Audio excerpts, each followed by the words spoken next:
கொண்ட கொள்கைக்காகவும் சமுதாயத்தின் முன்னேற்றத்திற்காகவும் கல்லூரி ஆசிரியர் பணியை உதறிவிட்டு செப்டிக் டேங்க் சுத்தம் செய்யும் தொழிலில் ஈடுபட்டுள்ளார் முனைவர் பட்டம் பெற்ற பேராசிரியர் ஒருவர். ஆச்சரியமூட்டும் அவரது அர்ப்பணிப்பு பற்றிய ஒரு சிறப்பு பார்வை. நீலகிரி மாவட்டம் கோத்தகிரி மலைச்சாலையில் கம்பீரமாக நின்று கொண்டிருக்கிறது கல்லூரி பேராசிரியராக இருந்த முனைவர் ரஹீஸ் முகமதுவின் செப்டிக் டேங்க் லாரி. நவீன தொழில்நுட்ப வசதிகளுடன் இந்த தொழிலை நடத்தி வரும் இவர் ஒரு சுயமரியாதைக்காரர். பட்டியல் இன சமூகத்தில் தூய்மை பணியாளரின் பிள்ளையாக பிறந்தாலும் போராடி முதுகலை பட்டதாரியாக உயர்ந்த ரஹீஸ் மொழியும் சமூகமும் என்ற தலைப்பில் முனைவர் பட்டம் பெற்றுள்ளார்.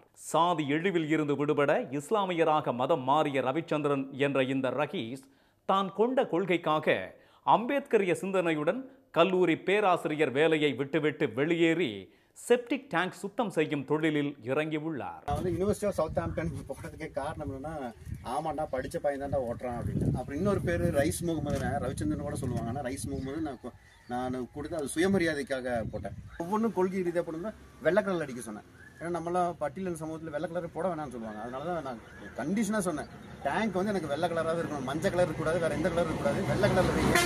அதெல்லாம் செய்யறது அடுத்த தொழில்ன்றாங்க. ஆனால் நான் வந்து இல்லை, இது வெள்ளை தொழில், வெள்ளைல போடுங்க அப்படின்னு சொன்னேன். ஹைதராபாத் மத்திய பல்கலைக்கழகத்தில் முதுகலை பட்ட படிப்புக்கு சென்றபோது இந்தியா முழுவதும் தலைவிரித்தாடும் தீண்டாமை பற்றி அம்பேத்கரிய இயக்கங்கள் மூலமாக தெள்ள தெளிவாக அறிந்து கொண்ட ரஹீஸ் தமிழ்நாட்டில் அருந்ததியர் சமூகம் முன்னேற உழைக்க வேண்டியதன் தேவையை அறிந்தார். தூய்மை பணியாளர்களின் நிலைமை குறித்து அறிய நாடு முழுவதும் ஆய்வு பயணம் மேற்கொண்ட இவரது கொள்கை பிடிப்புக்கும் போர்க்குணத்திற்கும் பக்க துணையாக இருக்கிறார் அவரை நன்கு புரிந்து கொண்டவரான மனைவி கற்பகம்.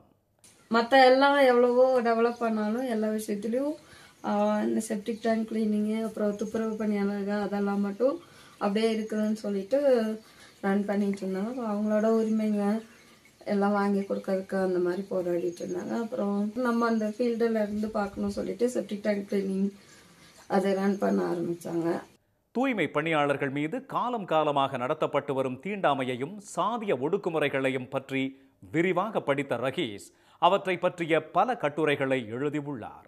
உலகம் முழுவதும் தூய்மை பணியில் நவீன தொழில்நுட்பம் அறிமுகமான பிறகும் கூட நமது நாட்டில் இன்னும் அது நடைமுறைக்கு வர முடியாமல் இருக்கிறதே என்பது அவரது குமுறல். தூய்மை பணியாளர்கள் மீதான அக்கறையுடன் இந்த ஆண்டு திமுக அரசு கொண்டு வந்த தூய்மை கொள்கை முழுமையாக நடைமுறைப்படுத்தப்பட வேண்டும் என்கிறார் இந்த போராட்டக்காரர். தூய்மை பணியாளர்லாம் 7 மணிக்கு ரோல் கால், கவர்மெண்ட் லீவ் இல்லை, எதுவுமே இல்லை. அவங்களுக்குன்னு அடிப்படை வசதி கூட கிடையாது.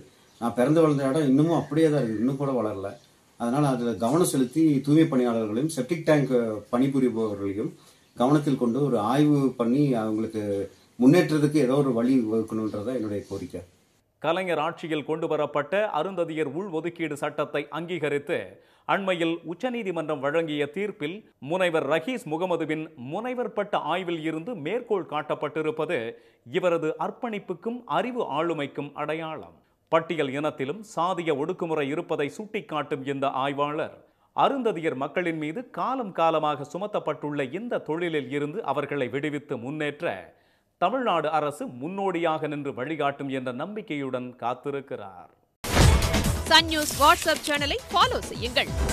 QR கோடை ஸ்கேன் செய்து சன் நியூஸோடு இணைந்திருங்கள்.